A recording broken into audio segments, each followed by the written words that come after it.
Today, we're diving into an opportunity most business owners don't even know exists, an approach to building a high-performing sales team and skyrocketing your conversion rates that only the top players in the industry understand. What would you say is the key difference between a top-performing sales team and an underperforming team? Is at multiple levels at top producers. No, there's no limit to what they can achieve. Joining us is Joseph Drolshagen, a seasoned expert with decades of corporate leadership and a proven track record of helping entrepreneurs achieve transformative results. Joseph developed a game-changing methodology that redefines how you hire, train, and empower your sales team. By the end of this episode, you'll uncover the complete framework of this method and how to implement it effectively in your business. I think it's time to talk about SMT method, your own trademark method. Come on, let's address that elephant. I hope you enjoyed this conversation and find real value in it. If you do, I'd love for you to subscribe and join a community of seasoned entrepreneurs on this journey to success. Now, let's dive into today's episode of The Tipping Point of Success. Today, we're talking about how to increase sales in the business, how to hire, build, train, and maintain a high-performing sales team. And we'll be doing that by using a very unique approach and method that, Joseph, you invented, which you've helped to create unbelievable results in people's businesses and lives. What was your journey to becoming known for helping sales professionals exceed expectations? How did you develop your expertise? I was in sales and man, I struggled. I don't know, probably about first 6, 7 years in sales. I just really struggled with it, trying to meet my objectives. I was doing outside sales for Ryobi die casting back then. I come from years within like 6, 7 years at General Motors. And then I didn't want to be like a small fish in a big pond. So I stepped outside and started working for suppliers. And it like I said, and it's funny, the very first sales call I ever did, I went in and met this gentleman. We exchanged business cards. We shook hands and stuff. And then I'm getting ready to leave. And I got to the door and he goes, "Joseph?" And I turned around and went, "Yeah." He goes, "You gave me my business card back." So, I mean, that's good fun move. to refer back. It didn't feel good that day, but yeah. And I just struggled and worked exhaustively and beat myself up with anxiety. And am I good enough? To the point I almost walked away. And I couldn't figure out why it seemed so hard for me. Yet I watched others exceeding objectives, growing to what I consider top performers, and what I define as, and they just made it look easy and why I struggled so much. So that was my starting point into all of this. And then, like I said, I almost walked away from, sales altogether. And then some instances happened that brought me upon looking at things through a different way, because I was always under that mentality of, if it's not working, put more hours in, put more effort in, put more, and so I did that to the point of exhaustion, to where I just couldn't even stand doing it anymore. So a lot of people will hear talk about, we can't grow this year because of the economy, right? Because it's an election year, because of this, because of the competition, because now, we're shipping stuff overseas and everything else. Yet, how many organizations do we see that make their greatest launch and growth during a down economy, in the face of all that happening? And the other side, how many organizations do we watch struggle even in boom times when everything's perfectly aligned? So we have to get that right size in order so that we're we're coming from a point initially of what's possible, what's achievable. Does that make sense? Sure. So it's failing to see the opportunity that's always there, no matter what the circumstances are. And that's basically what you help to do, is to see the opportunity, to ask, what is the opportunity right now? Whatever the situation is, what can you do to make more sales right now? What can you do to help, and how can you be of service? But there's always an opportunity, right? There's always an opportunity. Always. But we have to be attuned to that. And when we're doing all this other stuff, we're blocking ourselves from seeing those avenues. When we're hearing all those voices all the time and not doing anything about it, we can get a Band-Aid to somehow hop over it sometimes, but it's not a long-term change. We have to go in and change that perspective. And that's really what it is. It's our perceptions. Who's a typical business owner or sales professionals that struggle with this mindset, and why? I see it across all industries. Now, some, business owners are their sales staff. And then I work for corporations people who I work for the manager leading that sales staff. And what I do is help that middle of the pack salespeople. They're performing middle of the pack. I help them achieve top producers within the organization. So it's really kind of across the board, across industries and all of that, where I cross over the boundaries. But would you say that the middle of the pack professionals are the one who's struggling most? They are. Why is that? Well, because that blocks that we're talking about is happening for them, and they don't even know what's causing. When I was in sales doing, at that level and I'm struggling, I didn't know what was stopping me from being one of those people who were producing way over what their objectives were. I had no idea. When I talked to the person, they weren't smarter than me. They didn't have more drive than I did. I couldn't figure out the difference. The difference, what it came down to, is they had a different set of programming running through them internally, which led to the thoughts they had, which led to the possibility. I'm really interested in knowing what kind of thoughts, because what I'm getting from this is what you're saying to me is when you're first starting out in sales, it doesn't matter if you're the business owner or you're building a team and you have a team of professionals or salespeople, whatever. And at first, it's very easy because, I'm just starting this. I'm excited. I want to sell this product. I like the product and I think it's great. I'm starting to sell it. But as I grow, as I sell more, as the business grow, as the products become more expensive, something stops in me. It like there's a glass ceiling that stops me from delivering exceeded expectations of sales because something inside is stopping me. And what I'm getting from you is that as a business owner, it's very important to identify that that's what's going on, either with me or with my personnel, that they have some kind of inner block, inner glass ceiling that's stopping them, and I should work on that. Right? That's the go-to origin to solve the problem. What kind of thoughts are running through these people's minds? So those middle of the packers, like I said, a lot of them, when I talk to business owners, and it can be business owner too, if they are their sales staff and stuff, is there's like a certain level, like one, for instance, for me, I could land $40,000, $60,000, $70,000, $80,000 contracts. Yeah. As I got, more secure in sales, like you said, once I went through that growth curve and stuff and found my avenue and, for selling, I could land those. But when you talk about $1 million contract, man, that would scare me.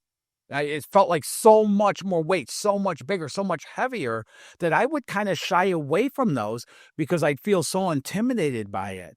After I've gone through this reprogramming and shifted the things that are creating limitations, all of a sudden that's when I started landing those multi-million-dollar programs. And what I ended up realizing was it didn't matter which way I was selling. And so then it's like, well, why do I want to sell $50,000 when I can sell $18 million? But it was a process of shifting that conditioning and that programming that said, wow, this one's too big for me. I wonder if is it different? I mean, it has to be between a business owner making that contract, because then I have to deliver, the stress of having to deliver, and the sales representative that is making that promise on behalf of the business owner. I mean, what are the different things going through their heads? Yeah, there is a different, definitely. Like I loved as a salesperson, just going out and getting these contracts and then I hand it over. My part's done. I handle anything come up and go forward and stuff. But as a business owner, when you're taking on these, I've experienced this with multiple clients that are business owners, and they'll get to some level and it's almost like they're not sleeping and they're anxious because they don't have enough business, and they get an opportunity to this really big piece of business that could literally change their entire business, and then they're still up every night anxious about, like, how am I going to deliver this now?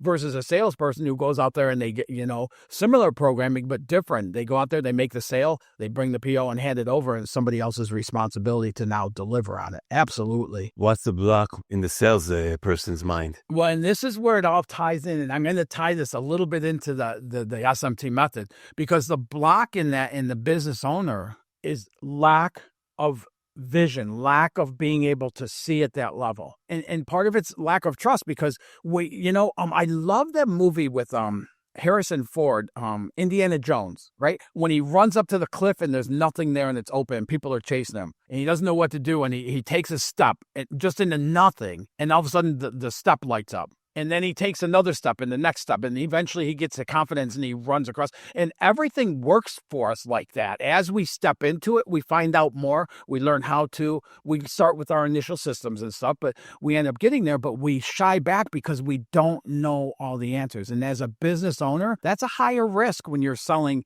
bigger ticket items or bigger contracts and stuff than when you're in sales and like I said, receiving the award and passing it on to somebody else. Yes. So what we do there, and this is where right out of the gate, I help develop what I call a dynamic vision. It's not so much a business plan as it is that clarity on what does it look like if you're a $10 million organization, you want to go to a $50 million. What does it look like at that 50? And we get a lot of clarity and everything else, not on the how to, but on what it looks like. And even in that, we'll talk a little bit, I'll just share some testimonial stuff with you, but like I have a client that went from $7.5 million a year to over $22 million and did it in 12 months. In revenue. All they could think of is getting to $10 million, from 7.5 to $10 million. So I had to work with that person and stretch them to get to $12.5 million in a year. And in doing that, man, that scared them. And they wanted to go back to the 10 million because they could see some avenues they would have to do that. But when we stretch that, and that's one of the big parts where I can't do that for myself. I need assistance in stretching that because once I get to the barriers of my comfort zone, I don't want to cross that line, And so doing that at the 12.5 was what we ended up settling on. And that opened up that period, opened up those avenues so we could identify that programming and then shift it. And then, which ended up, I had no idea they were going to achieve over $22 million, in a year. And now they've been maintaining that for 7 years. So I really want to get to the nitty gritty of this and understand more of what happened. But tell me, what does an optimized sales funnel look like with a leader and with the team? How does it look like? How do they act? What's going through their minds? When they hit a number, we know the next year that number is going up more, right? So we're always balancing off of if I go too high this year, then I'm going to have to exceed that next year and things like that. But when we get into that realignment, when we shift that programming, all of a sudden it just opens up possibilities and excitement within what we're doing. So when I take a middle of the pack salesperson and I help them achieve that top producers, man, they are on fire like they've never been in their career. Business owners even who hit that beyond that number that they set as their growth goal for the year, all of a sudden it just ignites. You can imagine it just ignites this whole nother level of existence of living in and stuff and the joy and stuff where before we're just trying to meet that objective, keep our job secure, things like that. There's not as much I don't want to say personal ownership, but there's not as much personal fulfillment in it as there is when we break that mold. What would you say is the key difference between a top-performing sales team and underperforming team? Is it multiple levels that top producers know there's no limit to what they can achieve. In the middle of the pack, even some business owners that are their own sales staff and stuff, see there being limits. And so they just want to get close to that limit. So their expectations are lesser. They live more on mediocre results versus what they truly, truly want. And really a big thing I notice is a mindset of a business owner who's, struggling for growth and stuff, or a sales staff, a middle of the pack salesperson, is that they are led to expect what the thoughts in their head are telling them, what their limitations, what their barriers, what their blocks, what all that stuff is, where a top producer understands there is no limits. And then that middle of the pack will get stuck in that massive actions to work harder and things like that, where a top producer knows working harder is going to reduce the growth that I can experience. That's great. And it all starts with, depends on the mindset of the leader of the team. He needs to break that ceiling for everybody. Maybe they are stopping themselves by their own limitations and helping them see that there are no limits. It's not only training the team, the individuals, but the one leading them to always remind them to think like that, right? Yes. And I'll tell you, it works across the entire organization as that starts happening. Every once in a while, I'll work with a corporation and I won't work with the sales manager, whoever's leading the sales team, whether VP, whatever their title is. I won't work with that person, but I'll work with 3 or 4 of their sales team. Let's say there's 10 people in there and we identify 3 or 4 of them that have that potential. And so I'll start working with them and seeing their results, how that works. up the ladder and down the ladder from where the salesperson is as we do that. And it's one of the things later on in my career when I helped organizations in bankruptcy get back to profitability. It's the same tools I use there. We met as an executive team, and I would talk to the entire executive team. I would talk to one of the things I started out with was, instead of spending an hour and a half, 5 days a week sitting in here talking about everything that's going wrong, let's start pointing out things that are going right. And everybody, like me, they called me Mr. Over-Optimistic and all these other things and stuff. But about a month into it, and I didn't even want to keep pushing it because I felt like I was just ridiculed for it. But I did because I felt that was what my heart was telling me. All of a sudden, we had a breakthrough in one area. Somebody talked about something positive. Somebody in the other place, in a different area doing similar works, says, wow, we got that same problem. What did you do? And he told them, and it worked for them. And all of a sudden, it started changing that around. And we start coming in, and within 7 months, we had new owners walk in, drop $12 million in the operations, and overnight take them from a 3-day a month to a 5-day a week operation. Sometimes it's not even with whoever's leading the sales team, but if I can help within that area, it helps everybody in that organization. Help me understand the process, like the step-by-step framework. How can I build and train an independent sales team that operates on autopilot, like you say, to free me up to focus on growing the business? What's going to be the first step, second step, third step, and so on? The first thing I do is I'll meet with whoever's leading the sales team, talk with them about what I do, things like that and stuff. And then we'll get into their organization, where they're at, where they want to be, what would they expanded be for that want, and start building that out. And then I'll meet with the salespeople. Like each one of them, I'll do not an interview so much as a conversation with, because one of the requirements to me being able to help somebody is they have to have an open mind that there's something available beyond what they know and achieve. And what I tell people for that is, we all know a lot of things. An open mind means, what can I take from this and add to what I already know? And so often I'll talk to people and they'll be, I know. And there's nothing I can do for that person. So if somebody's in that middle of the pack area, or a business owner who needs to scale in order for the long-term longevity of the organization, and they're in that I know, they can't take on anything new. We're going to talk about hiring soon. I think maybe that's the first thing you should identify and recognize before hiring someone for your sales team. If you see someone who's saying, I know, from the very beginning, you know that he doesn't know, that he's not for you, then Yeah.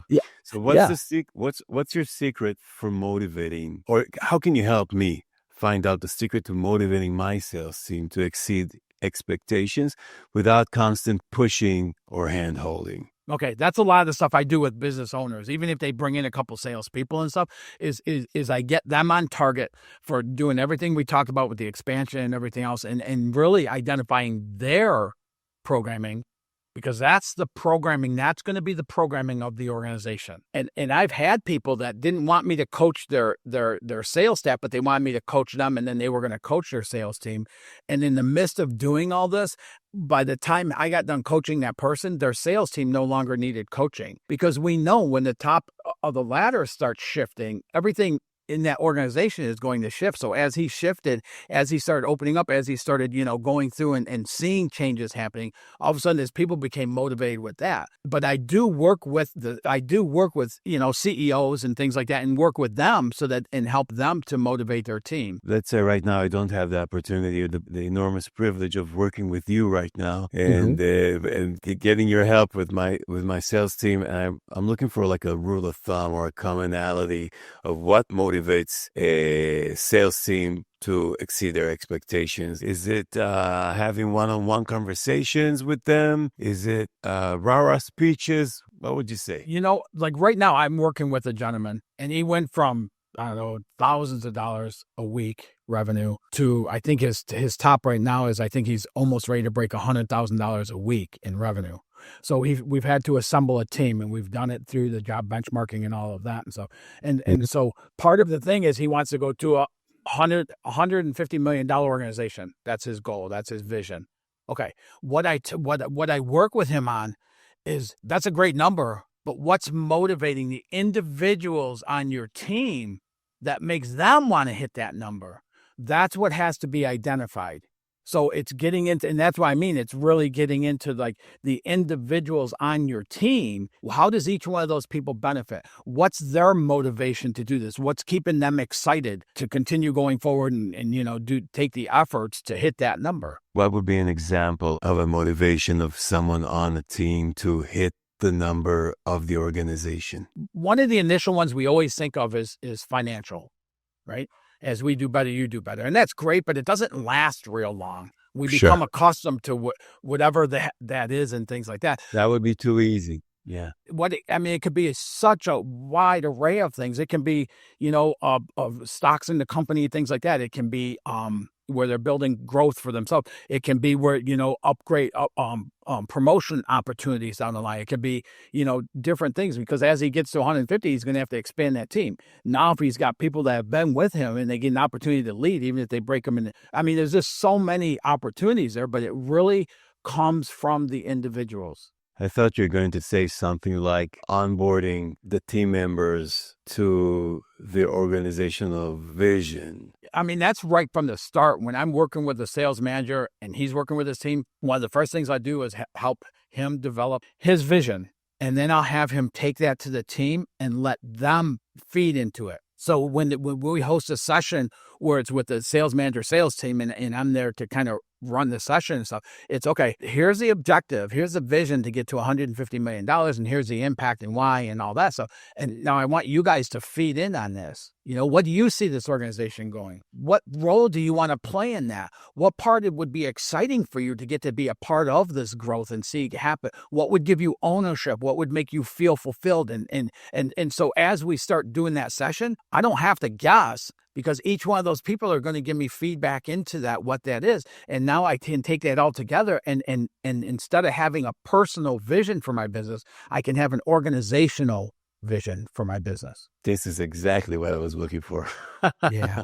Yeah. This sounds like a huge key to get the team to establish ownership of the vision, be a part of it, get involved, contribute their own values or their own aspirations in order to really connect with that vision. And then we can start talking about salary, money, that comes later, right? But maybe that is part of what their vision is, is they want to do so much a year in salary or things like that, Yeah. or, commit, some companies I've taken who don't have any commission structure. Mhm. And I've put that on there because their team has come back and said, yeah, that would really, I have my regular paycheck, but then I have something like that in addition. That would really, so it's really what it's doing is it's literally creating an organizational vision. So everybody on your team has input into that vision. They have personal ownership into that vision. Amazing. That's perfect. You talked about a commission structure. Do you have like a hack for a commission structure, or is it always changing? It's really unique to the organization. I'm kind of afraid of anything that's like a one size fit all, because that's not at all what I do. But I have a system to help them identify it based on the different levels and tiers and things like that. So, and what I always do is you always want to have it sounds silly, but a bonus commission. So you have your commission if you hit within this percentage bonus, within this percentage, and then, within this percentage, you get 100% of it. But if you hit this, then there's a bonus on top of that. Maybe it's a vacation, or maybe it's a trip, or maybe it's, and a lot of MLM is where I learned that. Organizations do that where, you sell so much and you get a trip or something like that. So you start putting things like that on, man, and a salesperson, that'll ignite them, So I really work it on the organization basis. Do you say it up front, or do you surprise them with the bonus?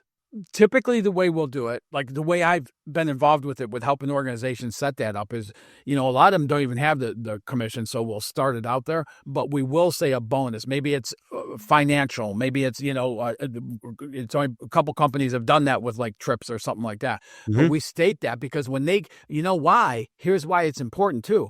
When they can visualize themselves going to, wherever for a week with their spouse or, whatever, all of a sudden, if you can get them to see it in their mind, they've bought into it so much deeper than there's a surprise possible. I love that.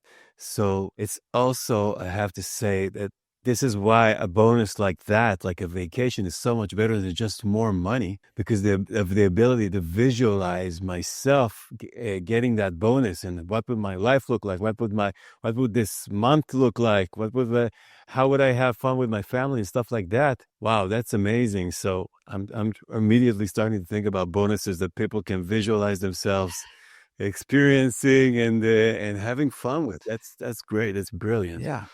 Yeah, I know one guy who Joey. did to a trip out, I forget where it was, but part of the whole thing while they were there is they were going to drive a race car on a track, and so you think about that and somebody who's into Whoa. that and stuff and excited about it, or just like what, you can say, we're going to, you get a trip to, I mean, wherever it may be, you get a trip to Germany for a week, Yeah. Italy for a week, whatever it is.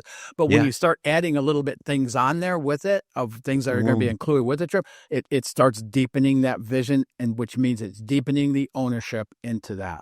You can also ask them, "Hey, what you gonna do when you win that bonus? I mean, how's your Yeah. vacation gonna look like? What Yes. are your plans? Do you have any plans Yeah. besides going to that track, whatever?" That's Right. amazing. Yeah. That's amazing. That's very smart. Joey, let me ask you this: what are the biggest mistakes business owners make when managing or developing sales team? What have you seen was like common mistakes, repeated mistakes?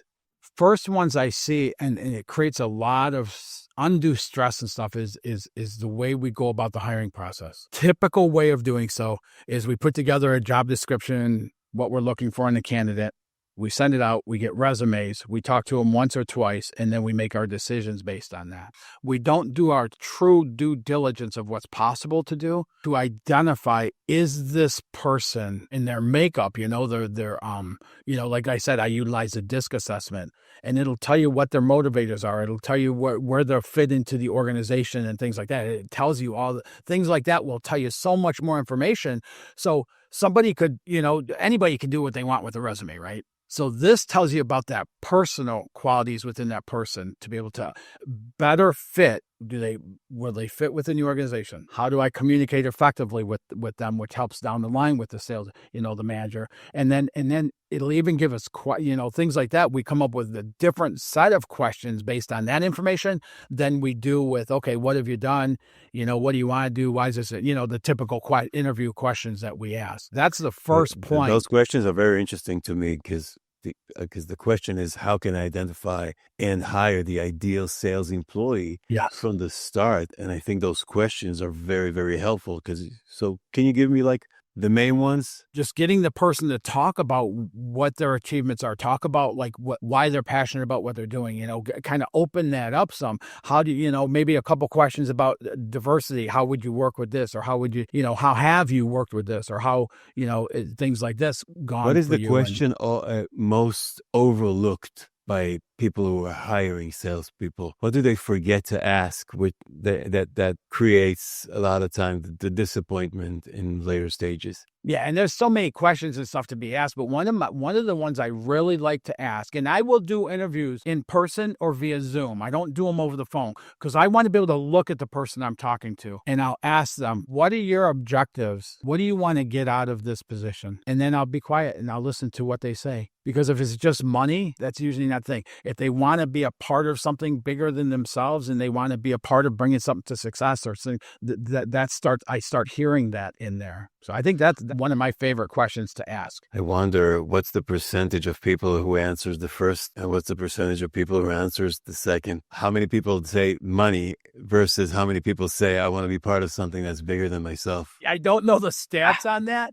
but I can tell you most times, even as a vice president of sales, when I was in that role in corporate America, early on, I'd hire people who wanted the money because I thought, yeah, that's a great driver, a great motivator and everything else. There would be some kind of problems, things like that and stuff. If somebody's coming into an organization because they're success oriented, achievement oriented, that's a different kind of person than somebody looking to maximize as much money as they can make. Yeah, and it doesn't have to be just money. People can say, "Oh, I want a flexible job. I want a job that I can do while I'm at home. I want a job that I can do within flexible hours. Something I can do from everywhere. I don't want to go to the office." So that's like not the right reasons.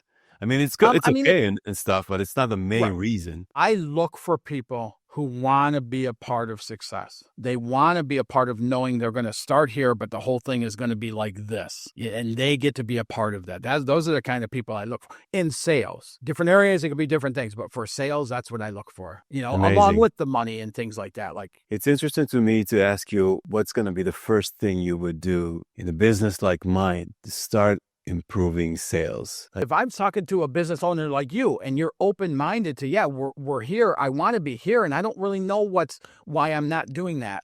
Then from there I can talk with you about things, we can develop that vision. But really, and this is where I bring a lot of value. If I'm training a business owner like yourself, and then you're trying to take that to your people on top of everything else you're doing to run your business and everything else, chances are you're not going to fulfill that area there because you have so many other business responsibilities.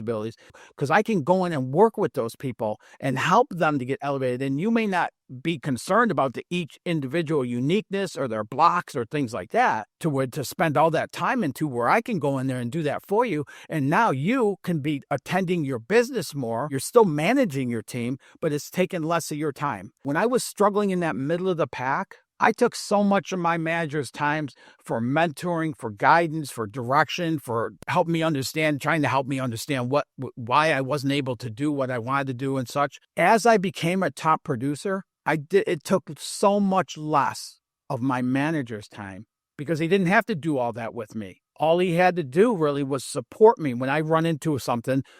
I need his help, to push things and things like that in different areas and stuff. It's a whole different dynamic.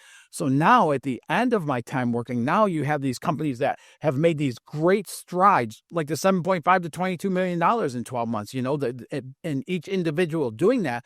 Think if you take 3 of those people in a 6-7 person sales team and elevate them to that, how much better your business is doing, and requiring less of your time to focus on working on the business rather than working in the business, trying to get those people raised up. What was the area of the business that grew from 7 to 22 million? Oh, it was real estate. All right, let's open up the conversation. I think it's time to talk about mindset training, SMT method, your own trademark method, and how does it tie into sales team performance. And I have to tell you, it's really interesting what's like the first reaction of a business owner that brings you and you tell him, all right, in order to take business from this amount to this amount, we need to subconsciously train the mindset of the team. Yeah. If I went about it that way, I probably wouldn't have a clientele. Let's open it up. Come on, let's address that elephant. Right when I meet somebody, we'll have conversation. They'll know somewhat after initial conversation how I do what I do. But really what I'll do is get them into that place like I was asking you, where are you at right now? And where do you want to be? And what's stopping you? What's preventing you from that? Because as we start doing that, I can start understanding the person. I can start understanding their uniqueness, where they're coming from, what they see those limits being. And I know it's all programming, so that I can talk to them right there and start displaying that, like where they can see that happening right there in front of them.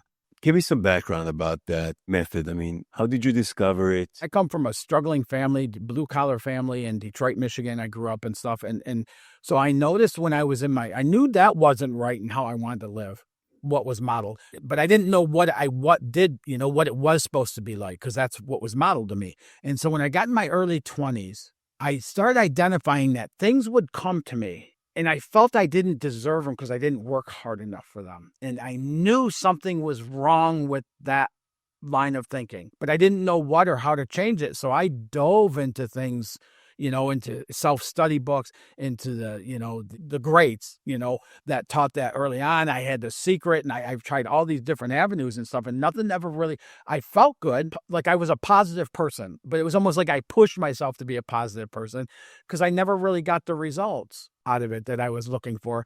And so I go on to, self-study programs. I go into one-on-one coaching programs, and this has been consistent since I've been 22 years old. So at that point where I was really struggling in sales, and I'm going, man, I can't believe how much I've invested and I'm still like this.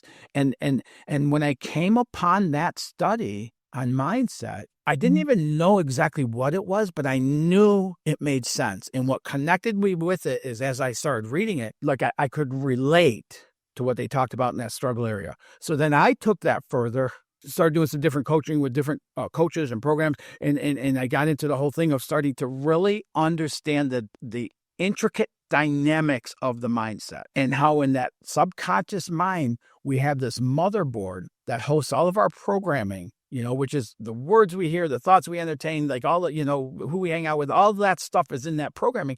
And that programming is responsible for triggering our brain waves, the actions we take or don't take. So we know what we want in our conscious mind, but the doing part of it comes from the subconscious. So we end up with a disconnect between knowing what we want and taking the actions leading to it because we have something blocking that avenue. So once I started understanding that, and when I say it, it's easy to explain right now, but it took me a decade to really understand it for myself, let alone explain it. And so as I started identifying that limiting beliefs in the subconscious, which led to my perceptions, which led to my results, I always wanted to try and change my results. Then for a while, I tried changing the perceptions, but it really needed to change at this level. And that changes my perceptions. I start seeing things differently. So I don't see a down economy as no growth potential there, and so I experience growth in those times. And now today, my clients do the same. But once I started understanding that, and then it was like, and it really, I'm explaining it to you, but it was really step by step understanding this stuff. And so as I understood that step, and then as I understood the programming, and then as I became aware of that, and then as I learned tools and worked with people and developed tools and stuff to shift that, all of a sudden I started seeing changes in my results. And there's so many things I had to break away from there. Like I had to break away from all those one-size-fit-all type of mentality thinking and programs and books and everything else. Like if you and I do the same 3 actions, we're both going to get different results. Because we're unique individuals, which means our programming is unique to us. So as I started learning this more, one of the things that really made sense to me is I have 4 siblings, so there's 5 of us children. And whenever we get together and talk about a story of something that happened when we were all there present for growing up, there's 5 different perceptions of that story. Yeah. Because we're all taking it based on it. So when you look at that and we It's have so those true. perceptions of things, and it can even be experiences that we didn't personally have, but somebody told us, and we that gets programmed into that, and we live by that without ever truly experiencing it ourselves. I understand it completely, but I really want you to help me take it from the theoretical level to the practical Yes. level. So Yes. how does SMT, how does subconscious mindset training look like when I'm working with my sales team, or when you're working with a sales team? How does it look like? It's a 1-year program overall. I offer it in a 1-year program, and there's certain aspects to it, but then there's 9 months of the actual program and then 3 months of continued follow-up and such to make sure all of that is embedded, to make sure that programming is shifted and so all of that. But yeah, I come right out of the gate developing that dynamic vision I talked about. And I do it for the individual that I'm working with. So if I'm working with a business owner, we work on their vision, what they see the company, everything else, stuff like that. And then when I'm working with sales personnel, I got to give you both things here. I'm working from their level. What is important to them? What do they want to achieve? What does this look like, for them being a part of this organizational vision? Well, then right from there, once we have that, which that there alone is an expansion of our programming. It forces us to get outside of our comfort zone, whatever you want to call it, and get outside of that area and stuff, so we can start bumping. And the whole program is designed to bump up against that conditioning. So once we have the vision, then we start taking steps. We start taking steps and bridging that gap from where we are to where we want to be. And in doing so, we're continuing to bump up against that programming. Because there's things that we're, everybody I've ever met, I've never met a lazy person. But we'll see people not take the actions. And what I know is that person wants that result. There's something stopping them from taking that action. And so whether it's picking up the 10,000 pound phone or whatever it is then we work through, we work through that and shift that and open that up. We make a game. We do a lot of different things with it. And then as we're going forward through that, one of the things the SMT method does very well is developing systems of accelerating habits that are unique to the individual. So 2 people would never coach with me and me give them actions of what to do and it'd be the same action. What I do is it helps them to develop. What are those things you enjoy doing? What are those things that really light you up? What are those things that, make you excited about what you do? And then we find time to do more of those things. where there's a lot of things in the one size fit all type of sales training programs and stuff like that, that everybody does the exact same things. And you have people that are getting exhausted, you have them burned out, you have them just not enjoying what they're doing or anything else. If I can get somebody doing something that they enjoy doing in action, whether maybe it's not phone calls, maybe it's going out and meeting people, maybe, there's different ways of doing the same thing. And I help them align to that. Now all of a sudden they're excited about doing it. Now all of a sudden it's like, man, I really want to get a hold of this place. And all of a sudden picking up the phone becomes easy, and these other avenues. And so as we go through it, and then it's helping to get success as quickly as possible. Because once somebody achieves a level of success in doing something, they buy into it a lot more. They get more fire and gust going into it and excitement and stuff like that. So it's designed to get that as quickly as possible and then continuing going forward. I really love the attitude of what you said, that there's not a lazy person or that there's a block there and you have to identify the block.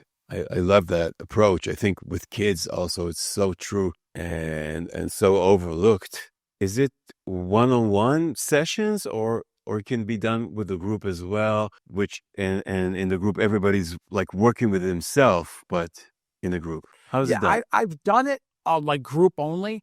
And I personally, as coaching, doing a group, you can do a lot better with, one meeting than, but I find that the results aren't as big as they are when I do the one-on-one coaching, because, people in a group with their peers, they're nervous to come on there and say that I can't get myself to do this or that. When you're doing one-on-one, you can get a lot deeper, a lot quicker, which gets you greater results sooner. And one of the things when people are looking at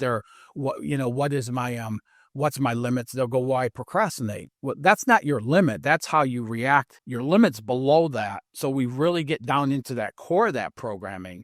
What's causing you to procrastinate? So it's getting into the core of what's the cause of it and moving forward from there. Once we identify that, shift that, come up with some ideas to start opening that up more. I have to say that almost sounds like too simple. I can't wait to test it on myself. But it also sounds like too simple. Okay, you can go wherever you want, and it can take 12 months. All you got to do is really align with your goal and see that and feel the lack of limitation, the lack of the ability, of the disability to go there. And that's it. To go from 7.5 to $22 million in a year is unrealistic, right? It doesn't even and that's what I'll hear people say, that's not even realistic, but the person achieved it, so what it is when we say it, it could be easy, you hear that a lot too, that's too simple. Yeah. That's our programming telling us it has to be harder. Joey, you have to tell me, why are so many people programmed to think that it must be so hard to double, triple, quadruple incomes, revenues, profits, growth in the business? Why? We're conditioned based on our family, right? That's where it starts out. So if we're in a struggling family, if we're in a family, then we're going to see that. So huge growth isn't possible in that kind of a situation. So we start following that. And then we go to school and stuff like that. And we're taught to, that conditioned, programmed, that's not how the world works. That's fantasy thinking, and even deeper into that, we go to school, okay? Let's say we're in the 8th grade and you and I are given a math problem and I show it in all its length and everything else, working through the problem and everything and stuff, right? And you show it, but you have a shortcut that helps you avoid a few of those steps and you get to the answer. When we get those math papers back, I get the grade for working it all out. You get a minus part of that grade because you didn't show all the work. So you think about that, and we're conditioned like that through life, through school, through employers, all that it can't be easy. That in order to be of value, just like the thought I used to have, it's got to be hard. In order to achieve success, it's got to be hard. We've heard a lot of things for decades that if you want something, you got to put massive actions and exhaustive efforts, and you got to be willing to trade off your life in order to achieve that. But it's never been true. But somehow somebody came up with that model and spoke that, and people bought into it, and it became part of their programming. And then they're raising kids and they're teaching that in their programming, and it's just a continuation of it through our life. Even this conversation right now, we're both receiving programming in that motherboard from this conversation. So if we're going to sit here and we want to talk about lacks and limitations and why you can't and why the struggles and everything else, we're feeding that into it, which means Yeah. we're going to experience more of that. And this isn't philosophy, what I'm talking about. It's physics. It's all So about what the is the law of what is energy the flow. kind of I'm sorry to interrupt you, but Go what's ahead. the kind of because I do want to get to the solutions, Yeah. to be talking about the solutions as much as possible. So what kind of conversation would you endorse and encourage? I encourage, we say positive and negative, but it's not really. That's just judgments we put on things. I Right. encourage expansive conversations. I love this conversation. I love having expansive conversations that talk about what's available beyond this right here, right now. And as I get into more of those, it starts reprogramming. It starts building a belief that's bigger is available and possible. And really, probably one of the hardest things that for me to have gotten a hold of is it doesn't have to be exhausting. It doesn't have to rob every hour of my life to achieve it. Convince me that it doesn't have to be exhausting. Yeah. So you ever have something, you're thinking about something and all of a sudden it just shows up, or you're trying to solve something and all of a sudden the answer just comes to you and you couldn't have done it yourself? You overhear something at a coffee shop, Yeah. right? Or all of a sudden a client will come to you out of the blue. This person all of a sudden out of nowhere, they saw your LinkedIn or something and they call you up and talking, and it's just one of those easy things to sign them up to work with you, right? For me, what happens most is ideas spring into my head. I tell myself, I don't know where it came from, and I would never thought about that, but I did think about it. Yes. It The comes to me time at 4 o'clock in the morning, 5 o'clock in the when morning. you're peaceful, when you're Yeah, calm. for sure. Yeah. Okay. Taking that, most people will say, yeah, it's a coincidence. It happens every now and again and things like that. But what it is those are available all the time. When we get into that alignment with what we want and we quit fighting on what could happen and what should happen and how I overcome this before it even shows up and all this stuff, we're so busy, we don't see those opportunities coming. So when we slow down, one of the first things I do with, I would say 85 to 90% of the business owners I work with is I got to get them to throttle back a little bit. And I do that as we're developing the vision and stuff. So now all of a sudden, they're more aware of those things. They're more available to have those thoughts. They're not going crazy. They're not staying up all night with anxiety and fear and all that stuff going on. So when we slow down, we start opening up to more of those things happening in our life on a regular basis. If I talk to you about any of the clients I've helped go from, $3,200 to $26,000 a month, or the 7.5 to 22 million, or 300,000 to 3 million, things like that, when they get there, there's no way they could have built that stepway of their own to do that. But we're so programmed that you got to figure it out. You got to strategize it. You got to know what to do, when to do it, and everything else. And it just adds so much more exhaustion to what we're trying to achieve. When we get that vision, all of a sudden we're more in alignment with those things like you were talking about right there, where all of a sudden a thought, 4 o'clock in the morning, comes to you and doing something you would have never even known to look at that avenue. So I want to know what happens when the slowing down occurs, because of course I appreciate and understand the fear of, if I slow down, if I do less, balls will fall from the air, right? Things will get stuck. The machine will blow up if I slow down, or if I stop the doing. So how do you convince someone to do that, to overcome that fear of slowing down, maybe stopping, taking a break, getting out of the business, investing time in thinking and getting those ideas? The first thing is in developing that dynamic vision, and we start building the excitement around that vision. So then we can start focusing on that vision, and it'll take us away from some of that scrambling thoughts of all the stuff we have to do and, the massive actions of, because we're programmed. If something's not working, I got to work harder. I got to work more to make it work. But that's When a we- when one-time we- occurrence. You have to convince me to develop a habit of doing that. Well, and that's what happens through the SMT method, is we get into that place of, and like I talked about success. When somebody achieves their first success and they're not plowing 150 miles an hour, and you start connecting that they achieved that because they weren't doing all of a sudden people will start buying into that more and they'll start doing it more and things like that. And one of the things is we hear these people that are burned out and stuff, and they talk about like, man, I just want to take a week and just sit on my couch and eat chips, and I had a client say that to me one time. He was a business owner, and I said, okay, how about we do that? And he goes, I can't take a whole week and this and that and stuff, and business will fall apart and all this. And so we ended up working it to be a Friday, Saturday, and Sunday that he was going to take.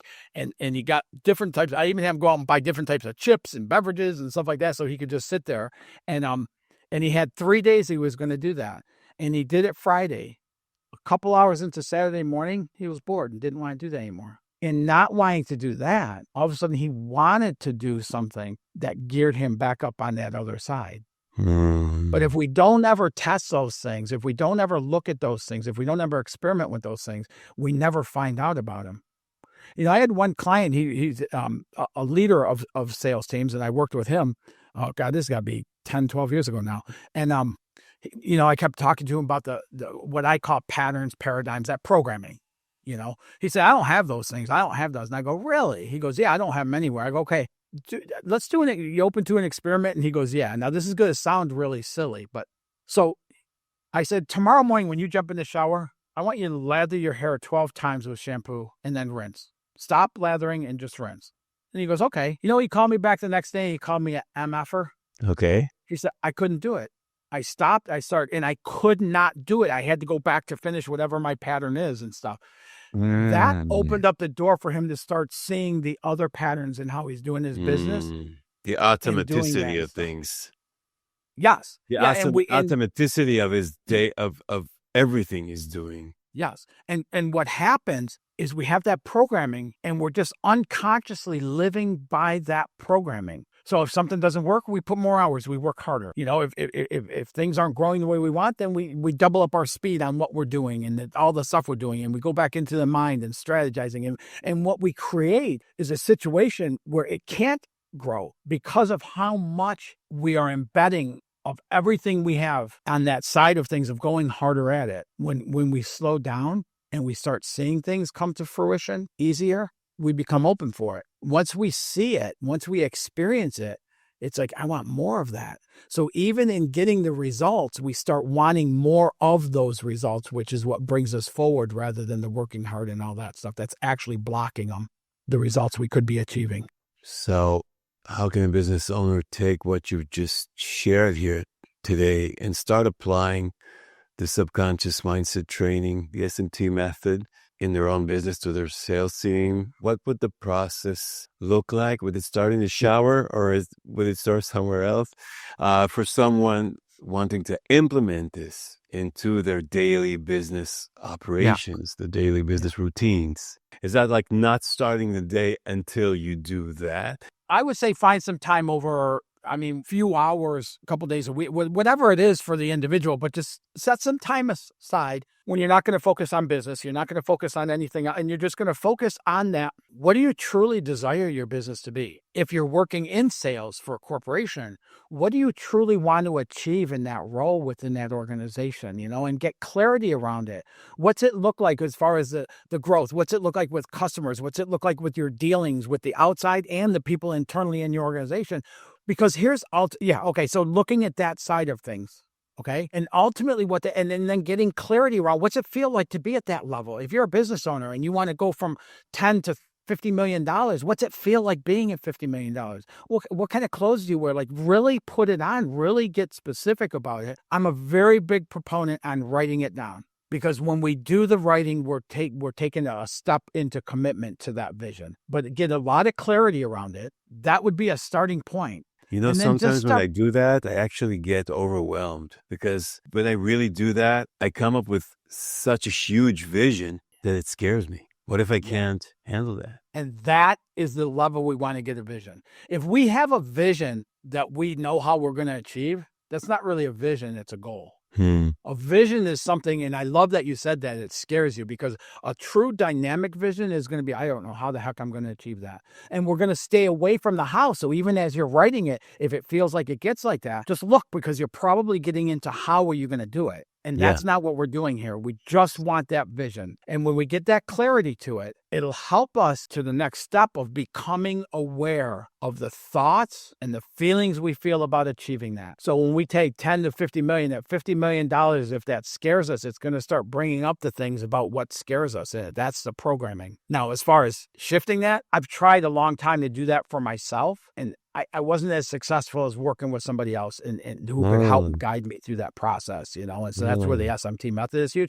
But I mean, just to try it out and start noticing those things, and identifying, again, if you're saying, yeah, I procrastinate, go deeper. What's causing the procrastination? Because that's going to bring you back to that programming. I'm trying to formulate like a small checklist here. Some step number 1, take time to reconnect with your vision bigger than your know-how. This is a one-time thing. I'm trying to habitualize the next step.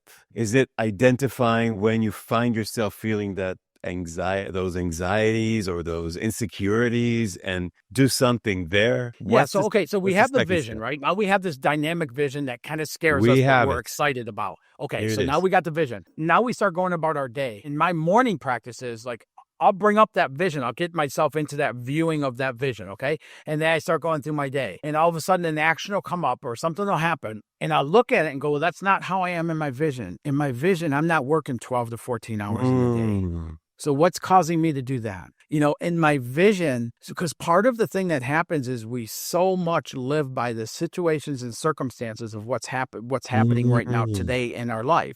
And we have a good day or a bad day dependent on what those situations and circumstances are. So in this, we can start understanding and we'll start seeing where what I'm calling a problem today, it's just a snapshot in time for today. My vision becomes bigger than my situation and circumstances, which then those things don't have as much pull to me. What I understand is during the days, look for misalignments with your vision. What's not looking like my vision? But also, I have to tell you, it sounds logical because my vision is in the future. I'm not in the future. In order to get to my vision in the future, I need to do some stuff that I don't like to do, and that does not look like my vision in the future. Because that's how I get there. It's a previous step. How do I reconcile that? Well, because ultimately we cannot experience that vision in our outside experiences until we become that person of that vision internally. As we make that shift internally, it redoes that programming. It opens up doors and avenues for us that we would not otherwise achieve. And so by identifying those things, we don't have judgment on it, but by identifying those things, it'll take us to, like with the scenario you just gave. Okay, I know I'm not like that right now, but this isn't my vision. I'm not at that level and things like that. But it will, if we stay away from judgment stuff, it'll take us to that point of going, so how would I be in my vision? And we start seeing little specks of it showing up like that. And then all of a sudden, even that question, like, hey, I'm in misalignment with the vision. Let me see. Is this what I'm supposed to do, or is there another way? Is there a quicker way? Is there an easier way? Yeah. What would my future self be doing? Yeah, absolutely. Like how would I handle this in that place of that person in the vision? And we start getting new scenarios and new ideas on how to handle things and how to work through situations. Give me another step. That's step 2. Identifying, Step 2. asking the question. Step 3. Yeah. So step 3 is the actual shifting of those, of that conditioning and putting new programming in its place. And I mean, to do it alone, I would just look again at that vision and have enough clarity on it to know how would that person react in this situation. And I would practice putting that on. Now, it can get a little bit complex here and start losing, like, the how-tos depend on scenarios and stuff like that, but that's really the process. And that's what's built into the SMT is to take somebody through that pathway to help identify those and then shift them to start becoming more of that person in that vision. Ultimately, what I do, really, you could boil it down to personal transformation because that's ultimately what we're doing here. 100%. I want to take it back to the level of the sales team. So creating that vision together, onboarding and owning that vision with the team. 1, second, identifying when we are back in that habit of running on the treadmill, working too hard, not realizing that missing all those opportunities of getting there easier, faster, better. Second, asking what's wrong with this picture? How can I make this picture better? What would the vision guy do? What's the tool to finding calm in the midst of trying to get to my quota or trying to hit that number of sales? For me, there's so many different ways. I hang glide, I motorcycle, I trout fish, fly rod fish. I have activities. I go out into nature and just walk, like things like that to find that, whatever it is. And there's endless ways, but whatever it is to just find some calm in everything going on and stuff. Allow yourself to take a little bit of time to be in that calm and get into that place when you're writing your vision. If you're going about it when you're hectic and everything, what you're really going to do is try problem solving every situation going on that you don't want to be going on. I'm sorry that I'm going back and forth between being the That's business owner and being and talking about the team members. How can I help them calm within a day's work? Or is it just between, when they finish on the weekends? I don't think when I started this stuff out like this, I was able to say, okay, I'm taking 2 hours now in the middle of the work day, and I'm going to find the calm, and I'm going to do, it was things like in the evenings and things like that, but I tied it into something I know if I go out into nature, I'm going to feel calm. So it's like when I do things like that, whatever those things are, and if we're not doing that anywhere, we're living really tough.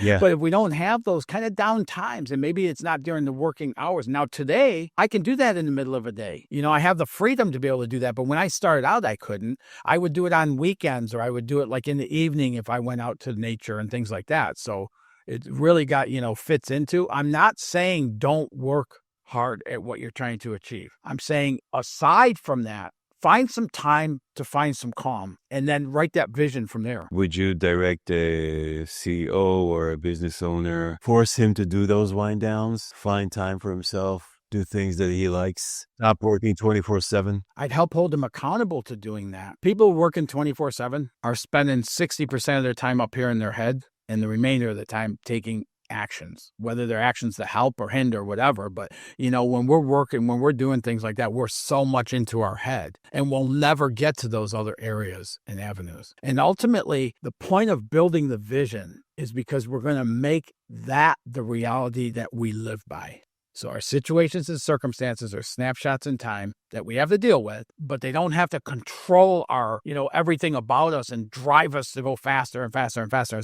They can just be things that are happening as that vision is unfolding. And we start opening up that vision and see it start coming to reality. And that has its own excitement that increases that even more.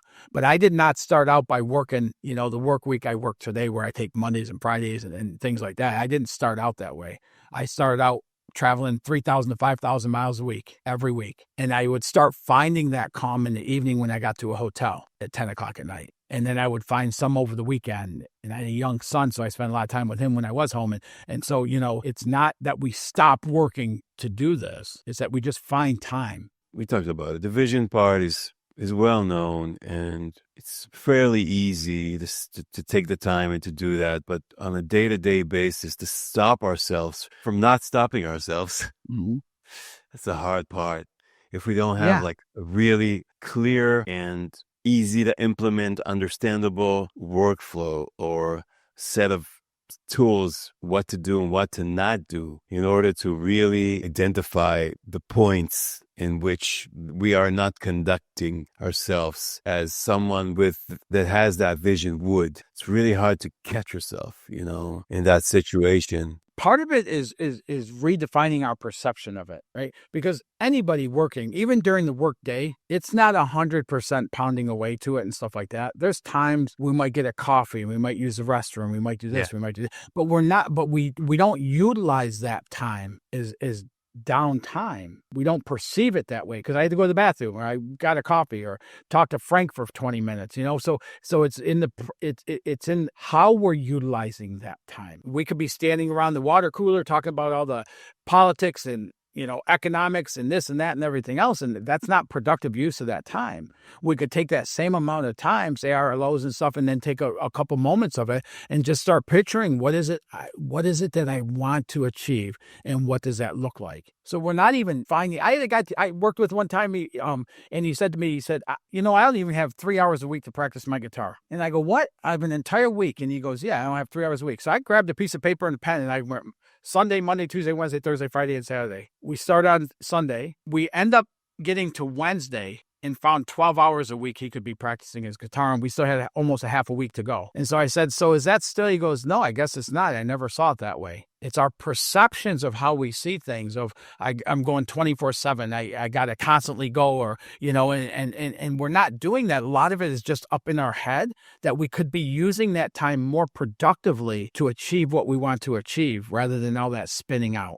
Is there something about the SMT method that you still haven't shared with us that you can share that I haven't asked about? And I might have said it, but I just want to really illustrate it. It's built, every client that goes through it, it's a unique journey geared towards that individual. No two clients are going to do the exact same thing as another client has done. And it's based on the individual and the uniqueness of that individual. So the subconscious part is understanding what's going through that individual's, what connections does he have, background, understanding how his subconscious mind work, and then retraining that, opening that, allowing new pathways to come in. Yeah, changes in the programming shift the perception, which then shift the result. So it's really based on the individual's desires for that vision that I call the vision and stuff. And then it's based on their programming. And what I tell people is, it doesn't matter where you've come from. It doesn't matter what you've gone through. We don't have to go dig skeletons and everything else. All that matters is we have a really clear indication of where are you right now with the struggle, with everything exactly as it is. And then the vision, where do you want to be? And from those 2 points, anybody that has an open mind can achieve that end result quicker and more of or greater than that result by going through that reprogramming, the perception shifting, which will then change their results. That's amazing. Joseph, before we finish, I have a couple of quick questions. One is, what's the number one advice you'd give yourself when starting out in business, specifically in regards to this, all we talked about sales? What's the one advice you wish you had gone sooner? I wish I would have been more open-minded and not think I have to have all the answers or strategize the answers from my head. So be open to ask for help, ask questions, doubt what you know, and understand that other people may have better answers or the answers for you, and look for them. Yeah, be open to that. Be open-minded to not shutting out ideas that could literally change my life. And because of things like you said, is they sound ridiculous. It sounds like unrealistic. It sounds, like things like that will shut down those from ever happening in our life. And even a famous quote by Henry Ford said, whether you think you can or you think you can't, you're correct. So be open. That's our sticker. Yeah. That's our t-shirt slogan for the day. Be open. Be open. I totally got it. The last question is, the podcast is called The Tipping Point of Success. I'm not going to tell you what it means to me. I want to ask what it means to you in your view. What does reaching the tipping point of success looks like to you? I have to relate it to something. So sure. My first run off of that 2,000-foot mountaintop strapped to a hang glider, which was my tipping point. That's when my feet went from ground to no ground. Was that tipping point into opening up a world beyond what I could have ever imagined. Wow. So when you talk about that tipping point, it's that point where it's like beyond that point is a new me. It's new experiences beyond what I could have ever imagined experiencing in this lifetime. Amazing answer. Last thing before we finish, if someone wants to dive deeper into your method, into all those concepts, understand how to implement them in his own business, in his life, in his day-to-day, how did the beginning of the process look like? Yeah, anybody who's listening to this, who'd like to take this information further, maybe you got something specific for you that, you want to get clarification on from this, can schedule. I set time aside in my weekly schedule to allow for 30-minute calls is where I schedule them at and stuff. But, and anybody can access that at coachwithjoseph.com. And it's not a sales pitch. It's truly about how we start opening up that doorway to allow greater results coming into our lives. And What's going to be happening in that 30-minute call? we're just going to talk about the person who calls me. I'm going to find out why they're calling, what they'd like to achieve, and then we're going to go deeper into it to help get them, so when they hang up, they'll have that information, whether they apply it, whether it's somebody who does want to know, then we'll go from there and stuff. But it's really about helping people start making ground on that greater achievements. Can I get a promise that if it's someone that watched this, it's going to be with you and not with somebody else from your organization? Yeah, I have other people in my organization. I'm the only one that does what I do.